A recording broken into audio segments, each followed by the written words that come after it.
Hello, Rhinestone here. I just want to do a quick demonstration for Eva, who sent me an email asking how to make a basketball wives hoop earring into a clip. Unfortunately, I don't have the actual hoop, but to make a long story short, I will show you how to make your own hoop so you can have a variety of styles in your inventory. You will need 16 gauge brass wire or artist wire, non-tarnished wire. You will also need your needle nose pliers, flat nose pliers, chain nose. This is a jeweler's file. If you can't find this, they generally come in a pack of 5. You should be able to find this from one of the jeweler's stores that sell supplies. If not, go to Home Depot. This is my file I had 100 years. This is a diamond cut, I believe. But just find a file, something to get down soft and nicks for you. Okay, you need a mandrel.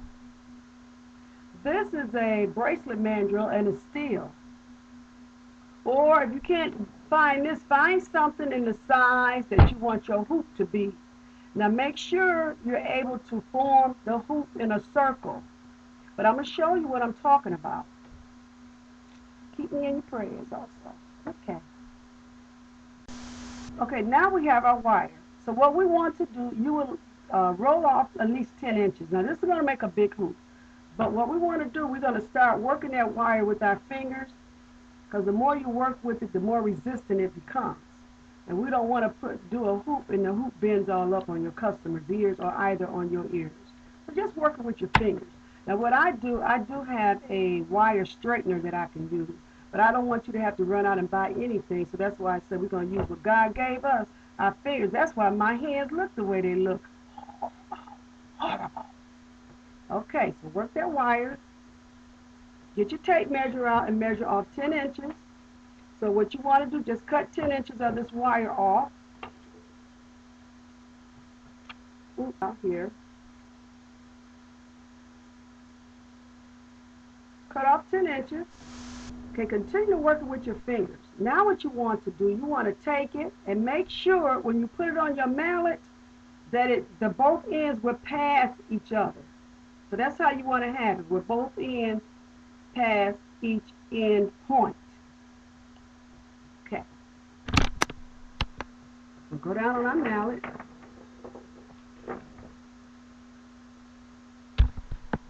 This is way down. This is going to be a big hoop, because this is way down. Let's try to move it where you can see it.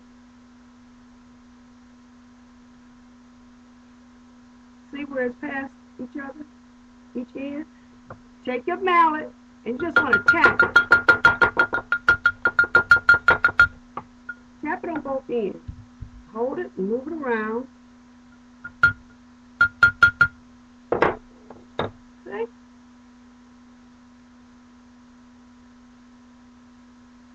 See that? See that little bend in there? That's not all the way shaped. So put it back on there and do a good job. We can't be half-stepping when we make our earrings. But it's so difficult for me to show you. But at least you're getting it now. When you take it off your mallet, you got a nice hoop. Look at there. Okay, look. Okay, so now what you want to do, whatever beads you're going to put on here to make your basketball wife hoop earring, just start putting it on there. I like big balls. I like rhinestone balls. So I'm just going to do this size ball. I think this is a 20 millimeter, I believe. No, I think it's bigger, but right now we're not talking about the size of the balls. We just want to show you how to make a hoop. Basketball wives hoop earrings. Oh, if I could see the ball, the hole is big as my head and I can't even find it. Okay, that's one ball. Look at this big ball. Let me show you. It's like a big ball. Girl, you got to have some balls to wear this one.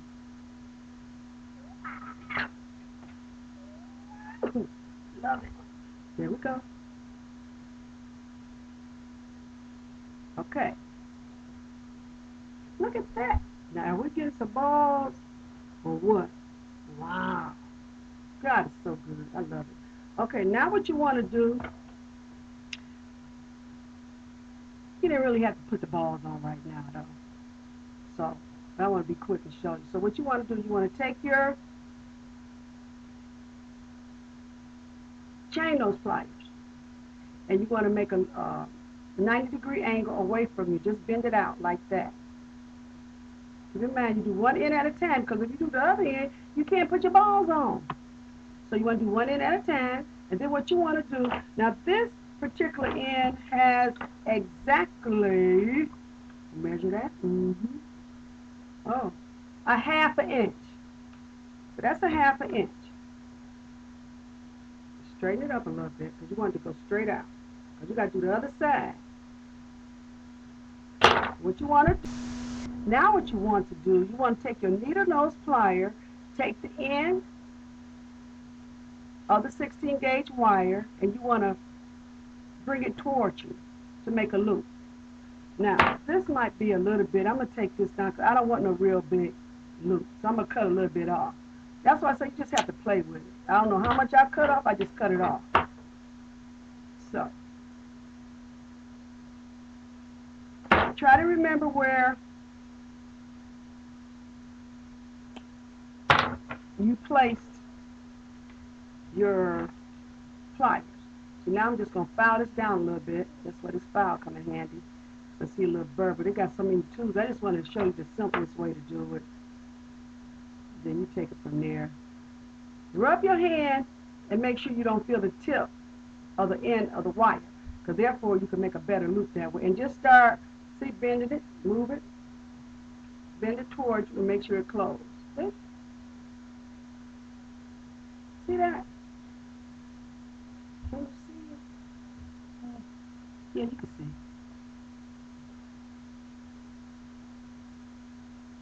That ain't bad. I'll have a better video cam next time, I tell you that. This is using my webcam. Okay, see how that is? Just flatten it down. Use your imagination as you go. Now, once we do this other end, that's it. Gonna take it. You're gonna bend it. With these big balls in the way, it's kind of hard to work with, but you want to bend it out. See? Turn that out. And that looks like about the right size I use to make that curve. If it's not, it's just gonna be one gonna be a little bit bigger than the other, but that's okay. It's hand formed. You can't. It's hard getting stuff just alike. So we're gonna make sure got that bend going. See? 90-degree angle. And what we're gonna do? Make sure it's 90 degrees. You can take it. Take your pliers, work it out, straighten it up, look at it. Now what you want to do, you want to make sure you take it, your wire, your needle nose pliers. Now we're going to bring the other loop on the other side. Make the other loop on the other side. Don't forget, feel the end of it.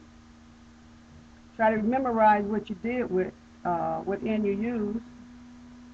That, and I'm just going to start curving in. Move it a little bit. That's okay if the hoop come up. This stuff is hot, girl. You tell me nothing about no earrings, honey.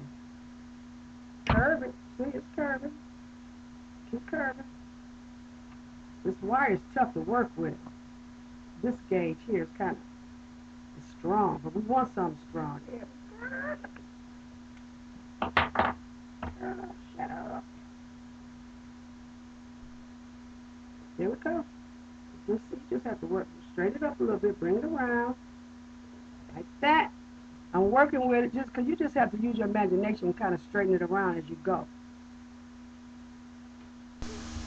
Once you form your loops, what you want to do, I already put the jump ring on there. The jump ring is real simple to put on. You just open up each end of the loop and you slide a ring in, close the loop back down, and then you have it. So now we're ready to attach a clip. Now the simplest form of clip that I'm going to show you to put on, this is a screw back with a ball, or you can either use a clip with a pad on the front, a flat pad. You can use that for gluing, or either it could just go on the ear I'm not used to working with little stuff. It could go in the ear like that, which is cool. But this one here will give the resemblance of a pierced earring. So what we're going to do, this has a loop. This is a screw back. You don't have to get it in the screw form. But at least you'll be able to adjust the clip as needed. So I'm going to open it up, the loop, pull it back a little bit, not too much. Because this wire gauge is not as strong as the wire gauge on this loop. So the only thing we do, we clip this on. Girl, I'm going out tonight, honey. Yes, I am. Oh, so amazing what you can do. Look at that. This is really a simple earring. But with the screw back, you just put it on. See? I use the screw back clip and make it look like it's a pierced earring, and it's not. It's actually a clip-on basketball wide hoop earring. And I just love it. Wow. And one thing about the screw back clip, you will be able to adjust it as far as if you need it tight. If you need it to be tighter on the ear, you can adjust it. Oops, hold on, these balls are big, honey, and these balls are heavy, so you want to have them clipped. I should have used a different ball. I don't know why I pulled these big balls out. But this is just to give you an idea. And also to let you know the sky is the limit. So there you have it.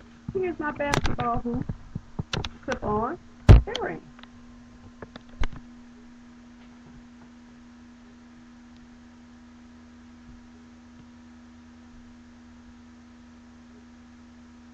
If you have any questions, please email me, antrianas@aol.com or info@antrianaearrings.com.